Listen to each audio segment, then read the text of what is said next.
What is up, BookTube? It's me, it is Monty, and it has been a very hot second since I've even considered the idea of making a public facing video. The last video I made was my review for Miss Sarah J. Maas.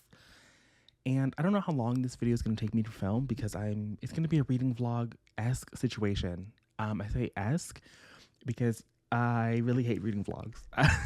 I hate them. I'm very much out of practice. Anyway, y'all don't care about all those disclaimers. But the other book, these are all like Kindle things. So I'm gonna have to like be a good booktuber and like throw up a thing and have to make a thumbnail. We're gonna really attempt to like be a good booktuber for this little vlog situation. But I'm reading The Pairing by Casey McQuiston. So I read the Red, White, and Royal Blue and even reread the book last year because we had the movie, obviously. I don't think I wound up talking about the movie publicly with you guys, but I know I talked about it on my Patreon. So if you want to go behind the paywall, that video is up over there from last year's daily vlogging extravaganza. So I did watch it. I did reread the book, and I had a good time both times. And then I read One Last Stop by Casey McQuiston, and I was not a fan. And I was, for some reason, convinced that The Pairing was also a sapphic book, but I'm not entirely sure. And I feel like that is kind of why I wanted to vlog this. So that's what we're going to be doing. That's what we're going to be doing.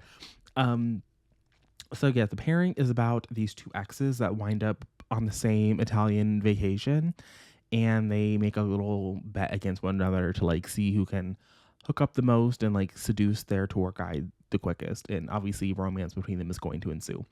Again, I thought this was a sapphic story. I don't think it is though.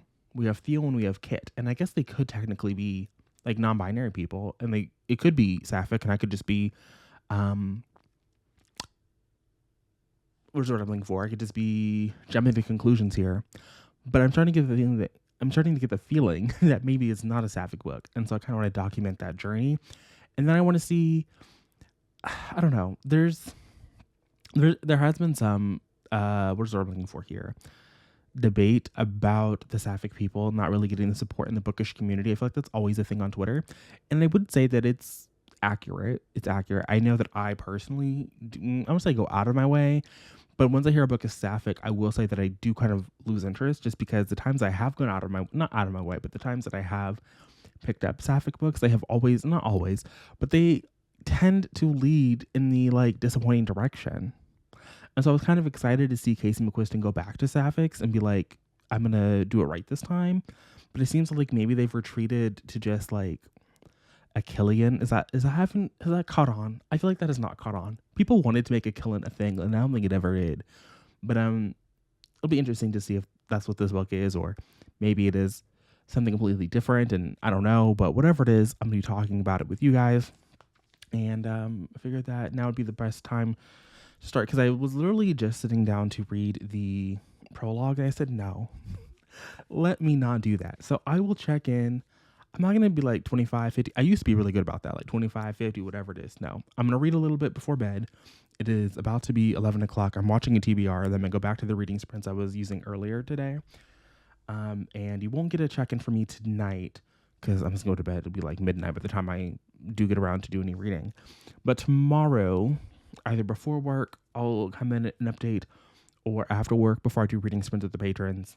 Sometime tomorrow, I'll give you my initial impressions on whatever the pairing is, and hopefully I'll have a concrete answer about it being the genders of our main characters. I should know at least that much, and I will check back in when I have actual thoughts and opinions on things. But I just figured that I should rip the Band-Aid off. So if that's what I'm doing, I've ripped the Band-Aid off, and I will see you guys when I have actual thoughts, actual opinions on things that I need to share with you. I feel like this is even worse framing than usual, but hello, it is me, it is Monty. So I filmed the intro to that clip, and I'm pretty sure that I talked about the first 11% of this book at some point in a video clip that I have since deleted, because of course I did. Like, of course I did that, because I have very fond maybe not be the right words, but I do have like a recollection of like talking about my initial impressions of this book and like how the setup was going. And I'm just not an organized vlogger, so I don't do vlogs, but I'm gonna attempt to recreate my initial impressions about the setup of this book, and then you'll get a clip of me also in my bed, but it's not editing Monty. It's weird. Anyway, let's talk about it. So the prologue opens and we are getting Theo's perspective. We kick off with Theo's perspective. And Theo is a bartender. They are, bartenders like diminishing their talents or something, but they currently work at a bar. They're attempting to be a sommelier. I think that's how you pronounce that word. Don't ask me. I'm not French. I don't care for wine. I'm not trying to, pair wines with shit. But they're working as a bartender, trying to be a sommelier. They are living in Palm Springs. They've lived there for their entire life, and we are seeing them kind of. I mean, the prologue isn't this, but this is after. The prologue is actually, I think, fresh off the breakup. So we are seeing them 4 years before the start of the story, and we are understanding that they were dating Kit. They had been friends for a while, and then something happened on this plane ride to this trip because originally they were going to go on this food and wine tour 4 years ago, but they got in a fight on the plane, and when they landed, they had like a breakup moment, and so we see that, and then we see from Theo's perspective, like the beginning of the relationship, like the moment for them where things like turned romantic, and that'll come back and echo later on in the book. But at this point in the book, I didn't know that. I went into this book thinking we're gonna get dual perspective, and so a lot of my initial thoughts on this book are completely shaded by the fact that I hated Theo. I did not like being in their head, and I desperately wanted out, but we were locked in. Okay, I was being held hostage. A it was not pleasant for me, and I just realized that this collar was all kinds of fucked up, but such is such is my life. So we're seeing them do this thing. We get through the prologue, we get through their first chapter of them being like, this is who we used to be. I'm finding that a lot of romance is doing this, specifically a lot of second chance romance where you have characters who had an altercation or something come between them and they broke up in the past. I'm finding that in 2024 romances, we're getting this a lot, and I have to say that I don't like it. Because what it does for me as a reader is make me think that, well, one, like a second chance romance is already pretty hard to sell because these are characters we know have attempted to do this before, and for whatever reason, they were like, no, we can't do this. And so the reason either has to be really good, in which case, why would I want to root for these people to get back together? In which case, you're really going to have to do a lot of work in the narrative to make me root for that. And I don't think this book does that, partially because of the actual premise of this little sexcapade situation. I think that it doesn't really allow for these characters to actually be emotionally vulnerable with one another at any point in the time, and that at a certain point it starts feeling like these characters are just using other people, and it feels a little gross, to be honest with you. It feels very gross for you to be bringing in these unsuspecting people who are like, yes, consenting to having a good time, but it just feels weird. It just feels weird. Maybe it's like not unethical, like everyone here is like, on the same page about things, but to me as a reader, it just was kind of boring and it fell flat. But again, those aren't necessarily me reconstructing my initial thoughts of the book. It's me kind of regurgitating that I've had after sitting on it for a while.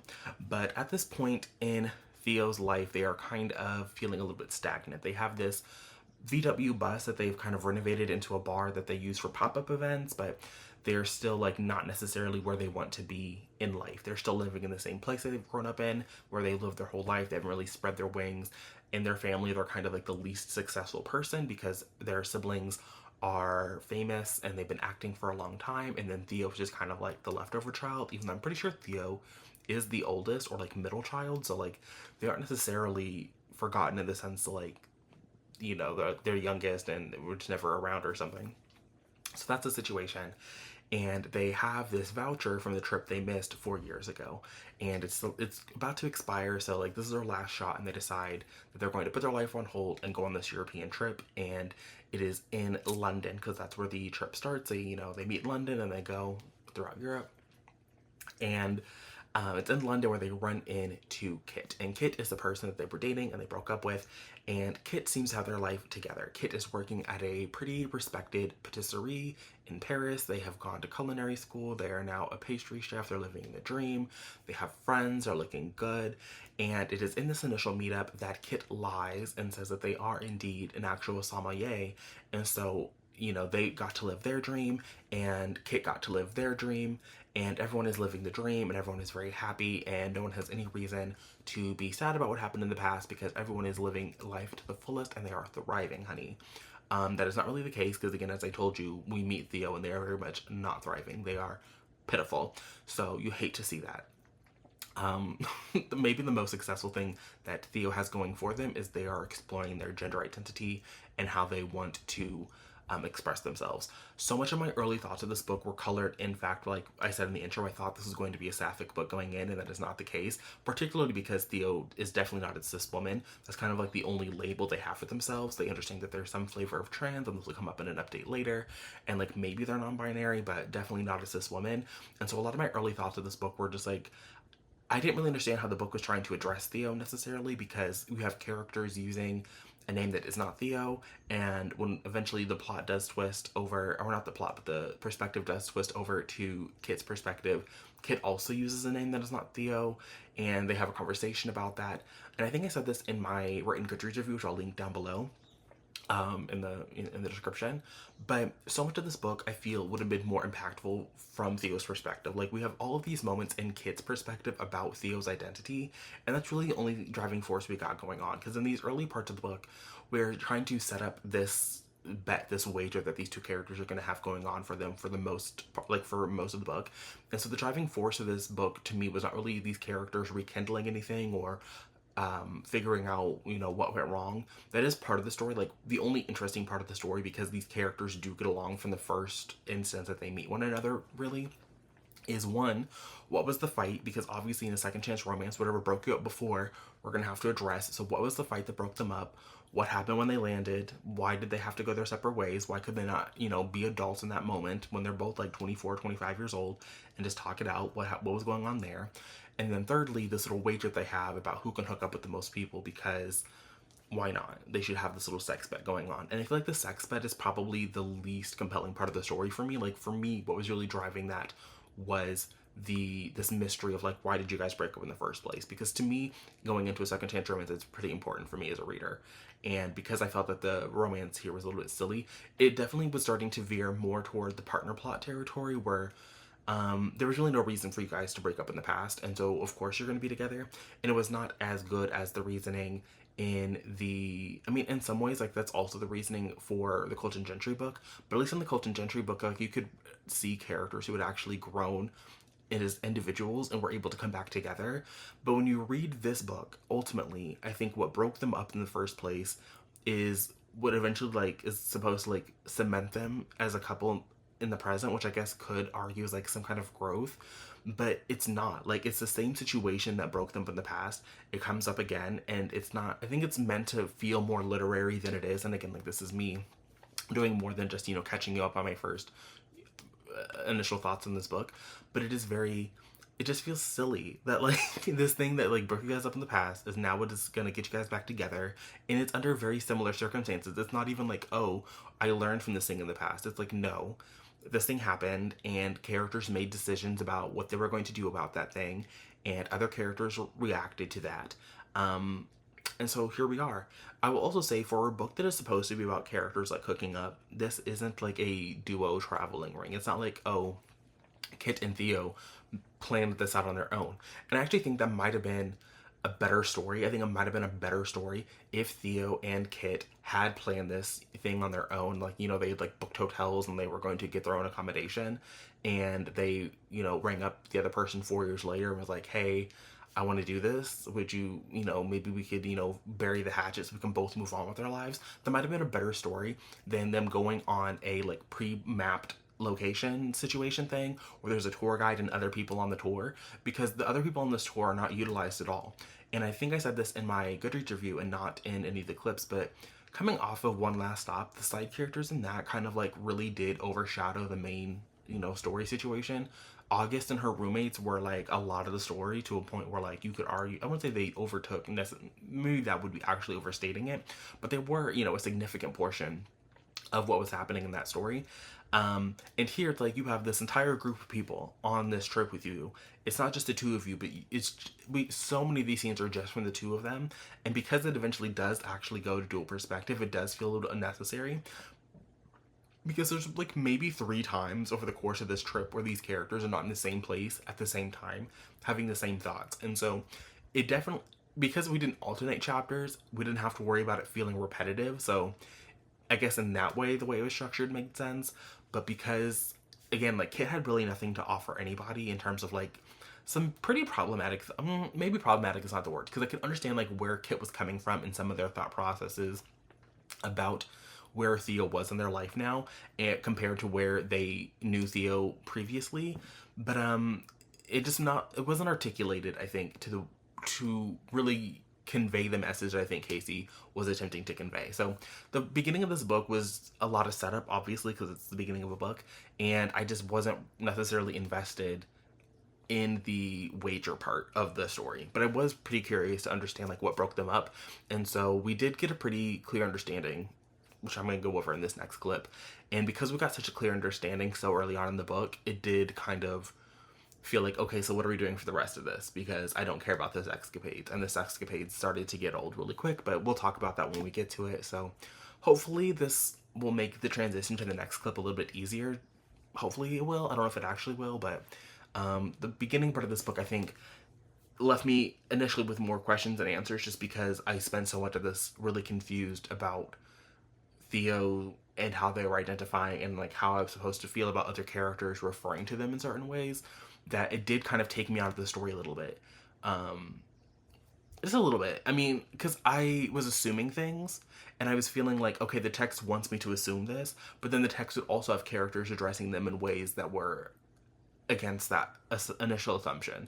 So that was weird. And I was also like on the Swiplash thing, because I thought Kit was going to be a female character, and Kit is not a female character. Kit is very confidently a male character, and so that also made me have to like readjust some of my preconceived notions and, you know, dial back in and really invest in what was actually on the page. So like I said, hopefully that makes sense. I'm gonna let Future it's Past Monty. I'm gonna let Past Monty take over, and like I said, I do have a review over on Goodreads that I'll leave linked down below, which kind of gives me, I was able to like, I wrote that days after I finished it, so it's more of like my congealed, super kind of more processed thoughts than whatever you're about to encounter, which were more in the moment as I'm processing. Me and the text are going back and forth. This is a horrible little angle that we got going on here, but I'm now 32% of the way through this book, and I'm only checking in because we finally learned what happened.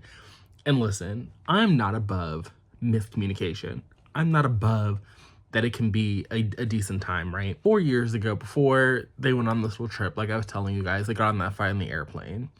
And after the fight on the airplane, Theo said they were going to go home. They didn't want to do the trip anymore. And so apparently, allegedly, conspiracy, they got tickets for them and for Kit, because Kit also wants to go home. And they texted the tickets to Kit, and then they waited at the gate because Kit had like gone to walk and cool down, but Kit never showed up. And spoiler alert, but Theo never sent Kit a ticket. They only sent Theo's ticket, so they didn't have a ticket to get on the airplane. And so Kit was like, well, damn, you're trying to leave me in Paris then, so, or leave me in London. I'll go fuck off to Paris. And so then you have Theo out here, like, complaining about how they couldn't cover the rent and they were being poor. And again, Kit was like, well, you have a literal multimillionaire sister, and I asked them to help because I knew you wouldn't take my check. And it was very much proven that you wouldn't take my check because you didn't take their check. And so you were just out here suffering. And then you had my number blocked, so I couldn't even call to tell you what I was going to be doing.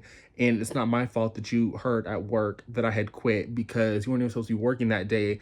But it was just like a series of unfortunate events leading up to utter foolishness shenanigans. And I just hate it here. I hate it here because you would think that after learning all, I mean, I hate that because the end of that conversation where they learned about this little clusterfuck of, you know, a situation that happened, they were like, oh, so we can be friends. Mind you, for the first 32% of this book, they've already been friends. Like, Theo is already, he's already fucking up this whole, like, we're gonna fuck our way through Europe situation because he saw, or they saw, I don't know what their pronouns are supposed to be, but Theo saw Kit kissing somebody, and Theo was like, oh, I'm so sad they were kissing somebody. Meanwhile, Theo already strapped up and fucked some random stranger in London town or whatever little seaside place they were in the stop before this. So it's like, you weren't so sad to like not, you know, dick a bitch down. You still strapped up and pushed that man into the bed, fucked him face down, booty up. But now that it's time for Kit to go get lucky, you upset and you're like, oh, woe was me. Bitch, shut the fuck up. Shut the fuck up. It's utter foolishness. So that's what's happening over here. Like I said, 32% of the way through this. But I'm gonna stop talking and go back to the reading. But I'm not impressed. That's the major takeaway so far. I'm not impressed. But maybe things will change. I doubt it, but never say never, right? So I don't know when the last time I updated you guys was, so I'm gonna pop in right now. I'm 63% of the way through this book.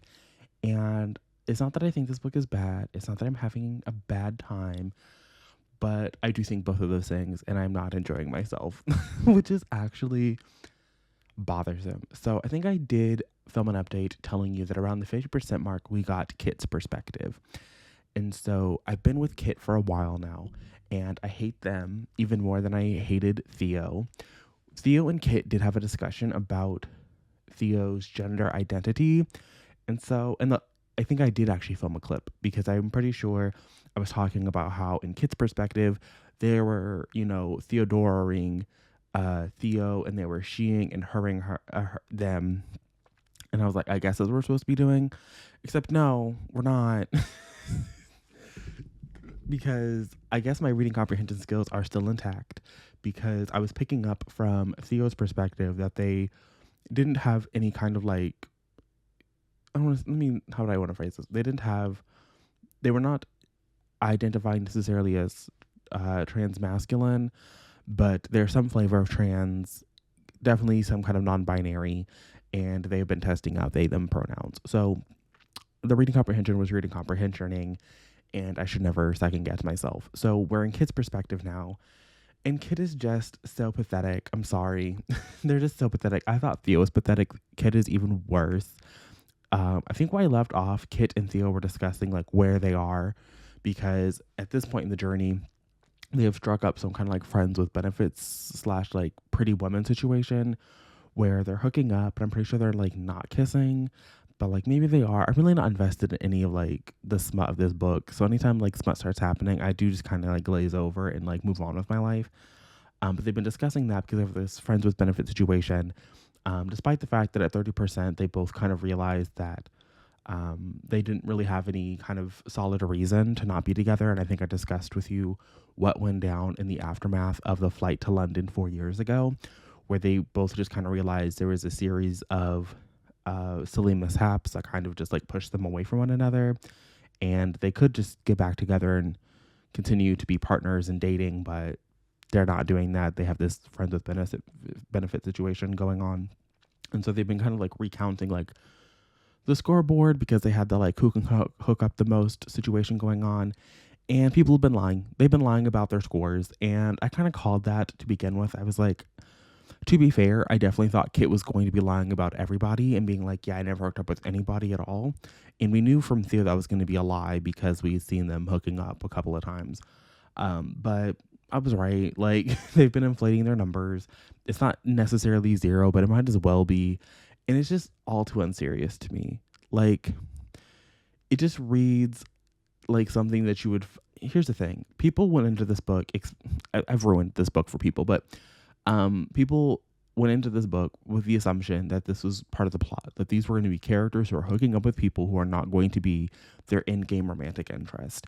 And so in doing this thing where people were not having sex outside of this relationship, it just kind of reads like we are going to retain the sexual purity, and you two are just like meant to be together. Your bodies are meant to be together, and you're not really meant to be with any other person now that your soulmate is back in your life and you're in a similar vicinity to one another. And that to me is like one of the things I hate the most about romance books overall. Like, I do think there's a connection you can have with somebody who you are going to spend the rest of your life with. I think that's, beautiful, and like you should write about it. But so often in romance books, it becomes like this thing where like one person's body is just like physically meant for another person. And it just reads really disgusting to me. It just does. Like, nobody could ever know their body as well as the person who's going to wind up being there happily ever after. Nobody could make them feel the things that this person is making them feel. And, maybe that's true for people. Maybe that's true. But it just feels very reductive to me. And it doesn't feel honest. It feels a little bit hokey. And I think that it's a crutch to make the reader believe that yes, these people are meant to be together, because as romance continues its, reign as a dominant genre in, fiction, it just feels like less work is being done to make me believe that these people actually have a shot at being together. And if I can make the reader think that these people are just like physically meant to be together, and I can tell you all these wonderful things, I can continue to not show you any of that. And so to me, it just feels like a lot of telling when authors do this. And when I'm already not having a good time, like I'm not having a good time here, like I think it was really foolish to have Theo and Kit's perspective both be in the first person, for both of them to be miserable little fucks. Like, I'm sorry, miserable people don't deserve happiness. Miserable people deserve to be miserable, far away from my reading eyes. So I'm not really in love with the story. I'm not in love with the writing. I'm not in love with the book. And quite as is kept, I think I'm done with Casey McQuiston. They were very clearly a one and done. Whatever they've got going on now is clearly not meant for me. And I don't need to I don't need to figure this out. I was briefly entertaining the idea of reading their young adult book, but I just don't think I need to do that. Even if it's good, like what does it matter when I'm reading their most recent release, like their most recent writing? And it just feels so flat to me. There was a part in this book where Kit had this internal monologue going. It was after Kit and Theo had their discussion about Theo's gender identity, and Kit was like, well, what if because I left them and they had to be alone for all those years that we were no longer together, they were really able to like dive in and kind of explore this side of themselves. And so like maybe ultimately it was a good thing we broke up, because then Theo was able to be his most true self. And like, how could I not want Theo to be their true self? And like, there's a kernel of like an idea there that I kind of understand and like connect to, where it's like, if you have been friends with somebody for 12 years and you've been in love with this person for 12 years, and the person you're in love with is, you find out they're in love with you too, and that person kind of sees you in a certain light. I can understand how it could feel constrictive to then like suddenly question, like, is my gender what I've been assuming it is and have been performing it as? And maybe you are just not comfortable enough to explore that side of you. And so I can understand Theo having that kind of a situation. And I can understand why, Kit could see Theo and be like, well, because I was no longer around, Theo was able to play with their appearance more, because it's very clearly changed from the last time Kit saw Theo. And so it's like Theo was able to explore the side of themselves. I can kind of get it, but the way that it played out in the book, it didn't feel that same way to me. It just felt like it felt weird. It felt like the words were not coming across as intended. It felt clunkier as written, and not how I think it was meant to be like taken. And so like there are gems of ideas here that I think are resonant, that hit on like a truer, deeper meaning.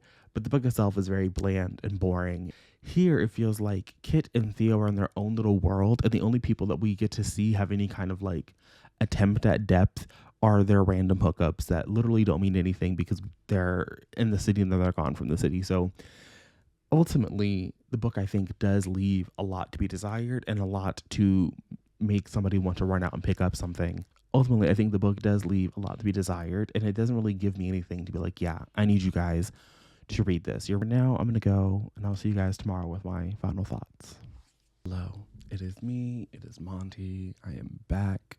I am fresh out of the shower. I have finally finished the pairing.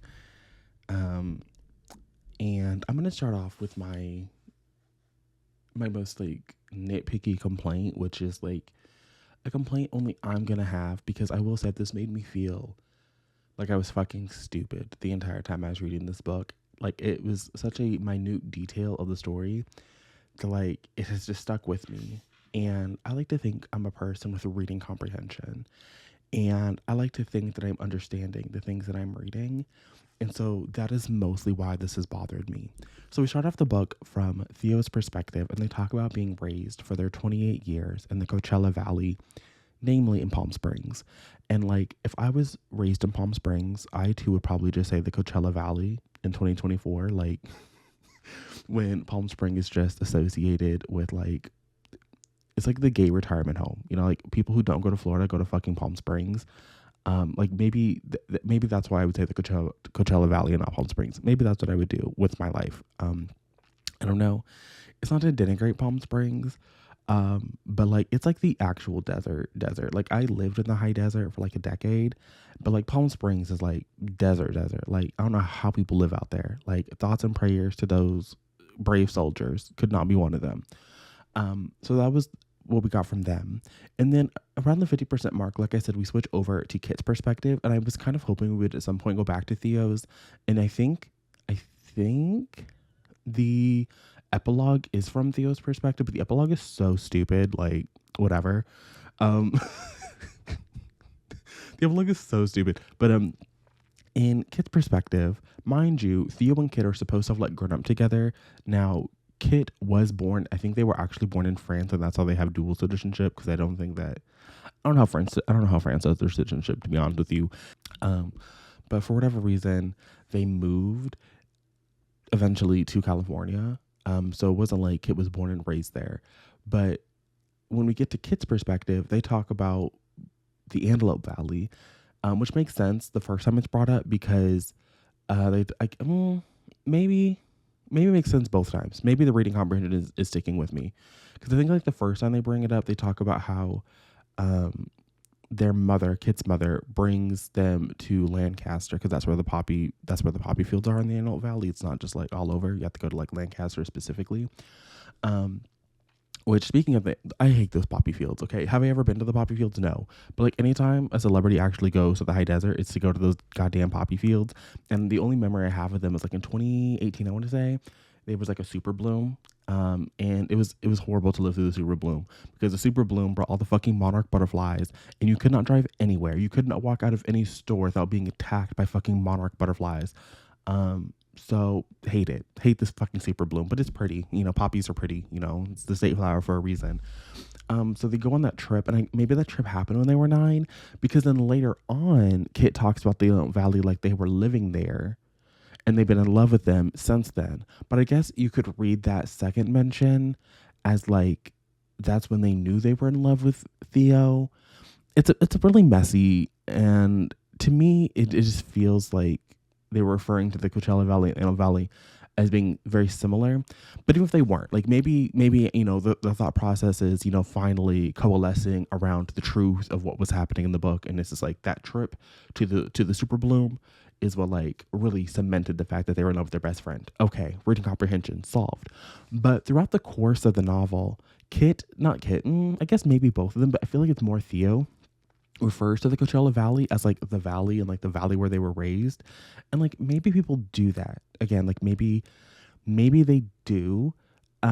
But again, as a resident of the Antelope Valley for a decade, nobody ever referred to the Antelope Valley as the valley. Because if you're in Southern California, the only valley that matters is the San Fernando Valley. No one is out just referring to like any old valley in SoCal willy-nilly as the valley. Like it's just the San Fernando. Like, I'm sorry to tell you this. Like, this idea that people are out here referring to the Coachella Valley / Palm Springs as the valley where they were raised, they want to get out of the valley. Like, that's not something that they would do.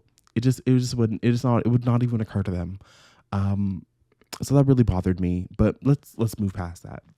In the last update, I talked about how we had switched to Kit's perspective, and it was even more pitiful than Theo's perspective. So the biggest issue with this book is what is hanging over both of our characters is this argument that they had on the flight 4 years before the start of this book.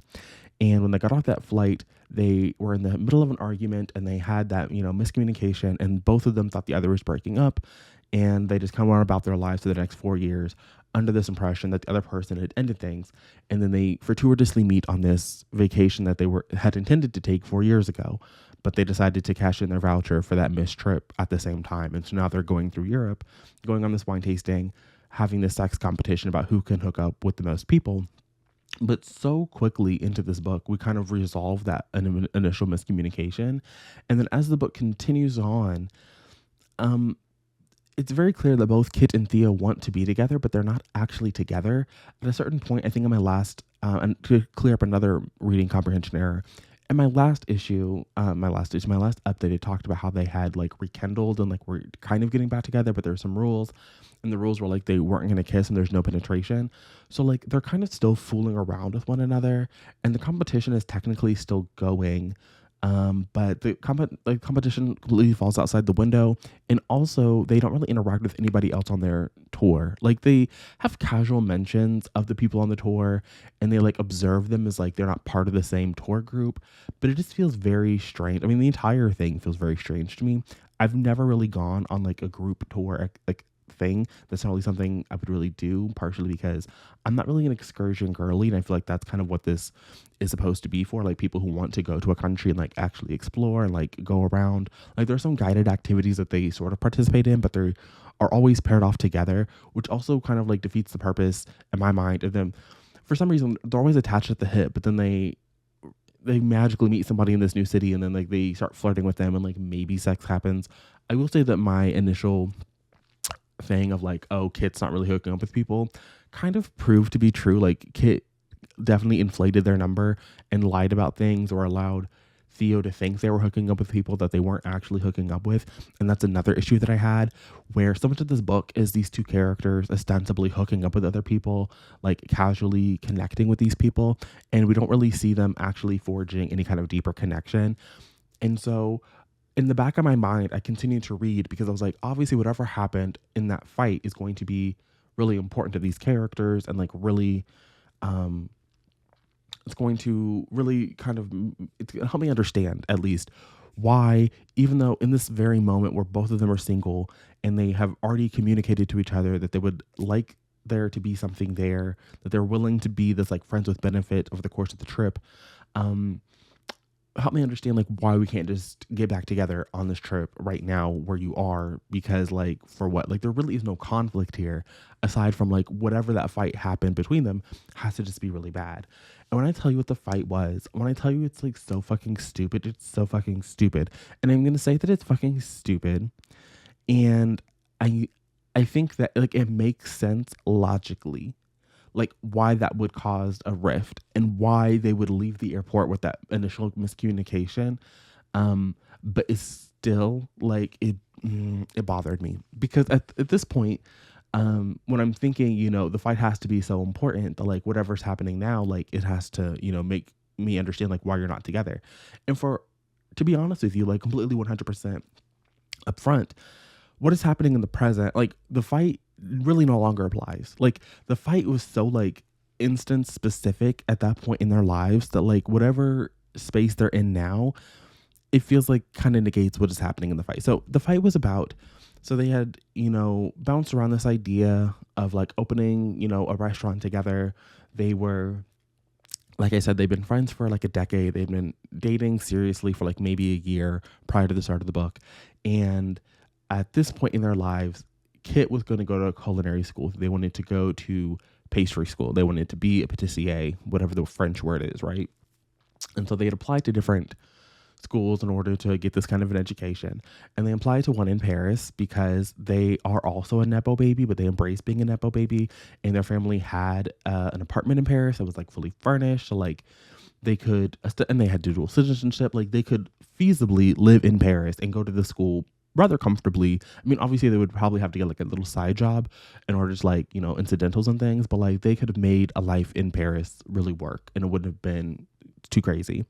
And so they had applied to the school in Paris and they gotten in, and they were kind of going to take it up on this one because like obviously if you want to go into like, if you want to be like a French pastry chef, like going to school in Paris just like makes sense. Like why do you want to be a French pastry chef and you're going to go to school in America? Not to say that America doesn't have good, pastry schools. I'm sure they do.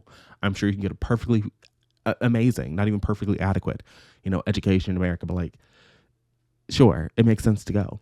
And it wasn't even that Theo was unaware that they were applying. They knew that they were applying. And the fight was over the fact that it seemed like Kit had already accepted, and Kit had made a plan to have the family apartment, put in their name. And they were going to ask Theo to come to Paris with them because it wasn't like Theo was really doing anything in Palm Springs. And I do think that Theo was right for this idea that Kit had this impression that they knew what was best for them. This idea that they didn't really consult Theo on any of these like major shakeups when they're ostensibly in a serious committed relationship. Like them having an argument about this really makes sense to me. But at the same time, well, I mean, putting aside that Theo really wasn't doing much of anything, um, again, like this is such a instant specific time. Like you were upset that at this moment your boyfriend is doing all of these things, hasn't really consulted you, but now both of you are past that. And to be honest with you, Theo hasn't really done anything in the intervening 4 years. They're still working at the same restaurant. I mean, they ostensibly have this bar experience that have this little side gig as, but they don't take it very seriously. And it's not even that they like everything that's wrong in Theo's life seems to be somebody else's fault. Like it's somebody else's fault that they just get so in the weeds that they just start spending money willy nilly on extravagant. You know what it is? It's a Ricky Wilde problem. Ricky Wilde wanted to be a florist, and they were using these expensive, exotic flowers that nobody knew what they were. Nobody would want them in an arrangement, which meant that the arrangements were crazy expensive. And so instead of like actually getting customers to purchase these, crazy flowers, or even like doing generic, having a foundation of like, although there's, who was it? Somebody also talked about when you, I think, was it a Mina Lee video? I do think there is something to be said for like, it is, I don't think it was a Mina Lee video. They were talking about like the Telfar situation, but it was some video essayist. And I do think there is something to be said for like, you can't really start being like a non-luxury brand and then try to be a luxury brand. Like that doesn't really work. So like on one hand, I do understand like, okay, you want to have the exotic flower arrangement. You're not going to have just like, I don't know, like you can get 24 roses from me or something. I don't know. But this idea that like you were just so bad with money, and then on top of you being bad with money, bad being money, Theo, like Theo doesn't even follow up. Like Theo doesn't seem to actually do this like pop up bar experience like ever.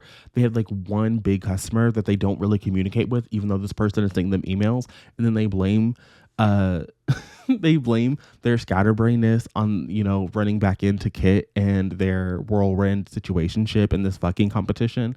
But it's just like, you're just a bad business person. And Kit's like, okay, yeah, I kind of see that, but like maybe you could hire some help. Like if you took the $50,000, although someone was offering a lot more than $50,000, like they were offering a lot of money.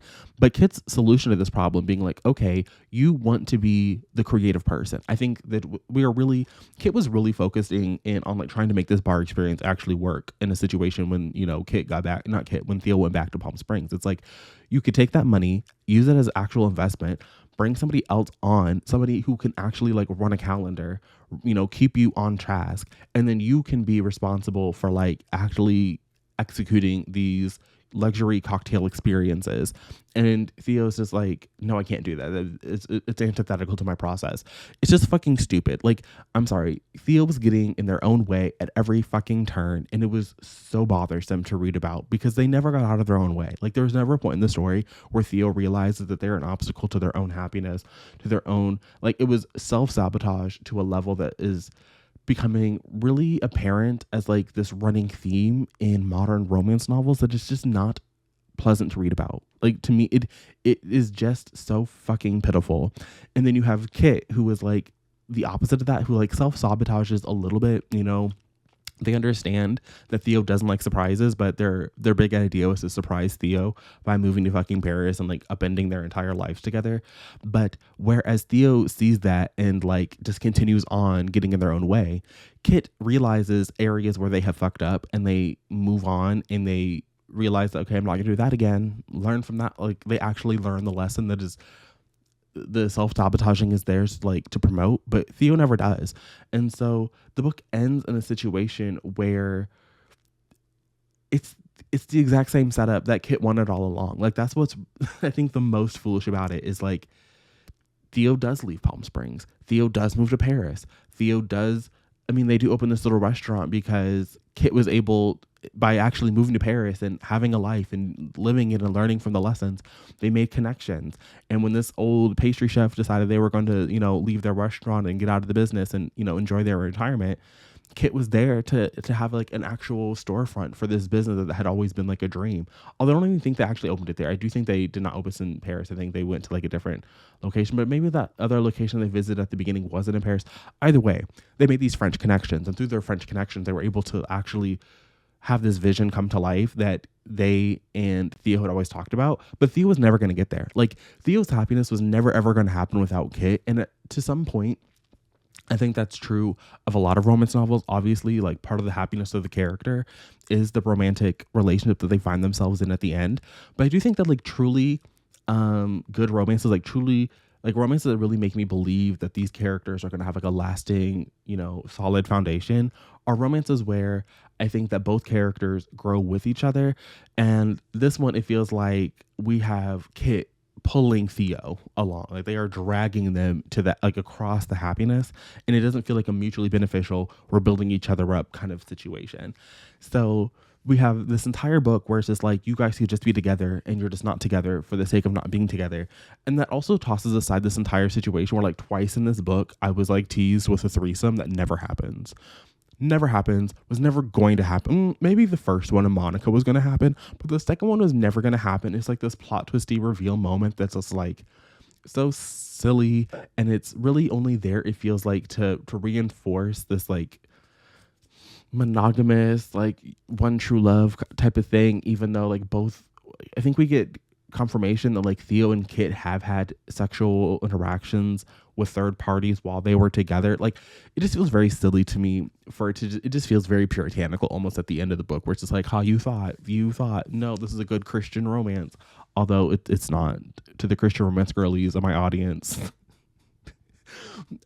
it's not a closed door. I was really let down by this book, and in some ways I think it's their worst book, because even though I do not like, who is it, August and Jane from One Last Stop, I was able to at least understand like they were down bad for each other. Okay, like they were down so bad they were doing sex on the subway. You know how desperate you got to be to do sex on a subway with a ghost?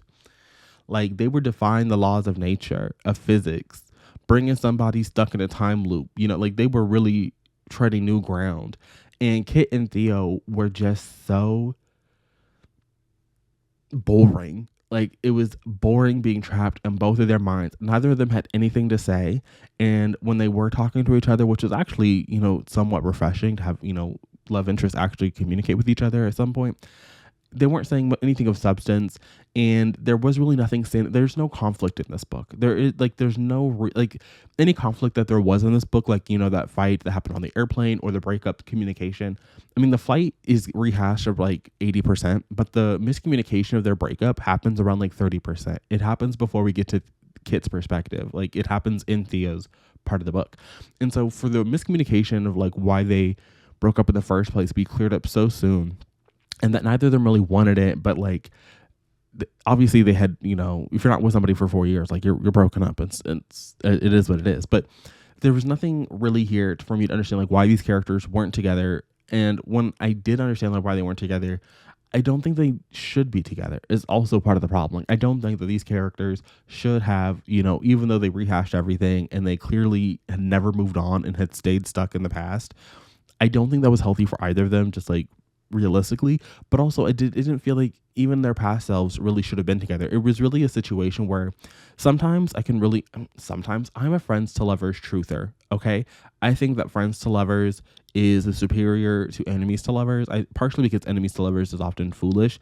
In as much as I love a good like rivals, a good banter, like you're trading sharp barbs, I think you can still trade sharp barbs with people who are your friends. I don't think that friends has to have this inherent softness to it that I think that a lot of publishing equates. I think that friends to lovers is equated with like the softness, like you're coddling each other and like this person has just been there for you the whole time and you didn't see it. And then enemies to lovers is like this person comes in and maybe they've been there a long time, they should be if they're an actual enemy, but they come into your life and you trade these barbs with them, and then somewhere in the barb trading you start fucking, and that's enjoyable sometimes it's not. But I think that it's not an inherently like sharp edges and rounded corners dynamic that I think the two tropes are often portrayed as. And even though I'm a friends to lovers truther, I think it's books like The Pairing that make people hate friends to lovers. Like I don't think that it works. Partially because we don't see the friendship. We just are told that they were friends for, their childhood and they had always been there and they started dating and then they broke up. But this is also a second chance romance. And for me, second chance romance is almost inherently flawed, because I think that if you broke up one time and you had a pretty valid reason to get broken up, you should probably stay broken up. Like, unless it's a situation where both of you have, grown from that situation and now you're in different places in your life and you're able to, really reflect upon what happened and move forward, and like the situation just like really is different. Like, I do think you should break up. Like, you should just stay broken up. It's not going to work out. Um, I'm harsher on a second chance romance, and I'm even more harsher after I've seen it done so well with Colton Gentry's third act. Like, that was, a situation where characters were really fighting for that second chance. Like, and it wasn't. That makes it sound like they were really. There's some groveling a little bit. Is there groveling in that book? That might be selling a little too hard. Maybe overselling and say there's groveling, but it's a situation where it's another situation where it's a second chance romance from these people who've been estranged for a long time, who had a pretty valid reason, or like maybe like a murky reason to be broken up, and they went on and lived lives, and they find themselves, in each other's lives again. And there's also food involved. If you want a food related romance there's also a little bit of alcohol happening because our main character is an alcoholic. There's no alcoholism in this book, but in Colton Gentry's third act, just go read that. It's food related. It's not queer, so you don't get the queer points. But it is a better food related second chance romance. Like Jeff Zentner just did what needed to be done. I don't think in the moment I was respecting what that book was doing so much, and then immediately after I was respecting what the book was doing so much. But as I continue to read second chance, it's 2024, the year of the second chance romance. Anyway, because you had Colton Gentry, you have the partner plot, you have the pairing. Is it? I don't know. I'm not a romance girly. Romance girlies, let me know down below. But that book just really knocked that entire trope out of the park for me. It's also a former friends to lovers kind of a situation because they had a friendship, and he was like, anyway, just go read that book. Go read that book. It is so much better. It's also an adult romance. It actually feels like an adult romance. These people are pushing 30. And I'm embarrassed to say that we could have been classmates, because I would not have wanted to associate with Theo or with Kit. They're both embarrassing. Also, getting Kit, when we got their real name, I was like, what is this? How do we get Kit from that? Like, the French are weird. So yeah, I'm not a fan, but this book is such a pass. Such a pass. Do not rush. I don't think you need to rush out and read this. You could probably read it if you want to, but like, it's definitely by no means top tier. Is it the worst book I've read this year? No, because I read Single Jazz Club, and so like we're gonna have to be really tussling it out for number one. But it's in the list. It's in the mix. It's definitely in the lower half of what I have been reading so far in 2024, which I think has actually been a pretty successful reading year on the whole. So this is a fluke as far as I'm concerned. So thanks for watching. Thanks for being here. I'll see you guys again soon in another video. But until then, and until next time.